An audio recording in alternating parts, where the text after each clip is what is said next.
কমিশনকে তোপের পর এবার বৈঠক, এসআইআর শুনানি পর্বের মাঝেই বৈঠক।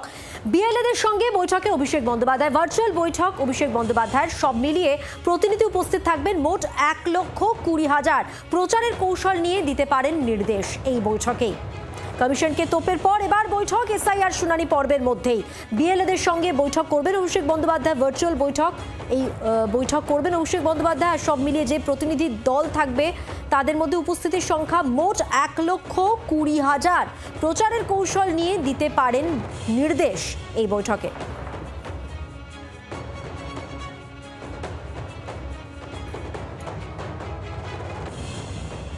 প্রবীর চক্রবর্তী প্রতিনিধি রয়েছেন। প্রবীর, ভার্চুয়াল বৈঠক করতে চলেছেন অভিষেক বন্দ্যোপাধ্যায়, তৃণমূল সূত্রে কি জানা যাচ্ছে? দেখো, ইতিমধ্যে সে ভার্চুয়াল বৈঠক শুরু হয়ে গেছে। প্রায় 1 লক্ষ নেতা কর্মী অর্থাৎ দলের সর্বস্তরের জনপ্রতিনিধি, সংগঠনের সমস্ত নেতৃত্ব এবং বিএলএ প্রায় 1,20,000 প্রতিনিধি নিয়ে এই মুহূর্তে ভার্চুয়াল বৈঠক করছেন অভিষেক বন্দ্যোপাধ্যায়।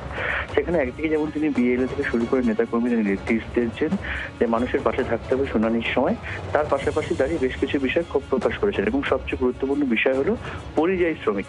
নির্বাচন কমিশন বলছে যে পরিযায়ী শ্রমিকদের আসতে হবে, ফিজিক্যালি উপস্থিত থাকতে হবে। এখানে অভিষেক বন্দ্যোপাধ্যায় বলছেন যে কেন পরিযায়ী শ্রমিকরা কিভাবে আসবেন ফিজিক্যালি, তাদের আসা যাওয়ার খরচ, তাদের কাজের টাকা তখন কে দেবে? যদি প্রধানমন্ত্রী ভার্চুয়ালি বক্তব্য রাখতে পারেন, যদি সুপ্রিম কোর্টে ভার্চুয়ালি শুনানি হতে পারে, তাহলে পরিযায়ী শ্রমিকদের জন্য ভার্চুয়ালি শুনানি নয় কেন, এই প্রশ্ন তুলেছেন অভিষেক বন্দ্যোপাধ্যায়।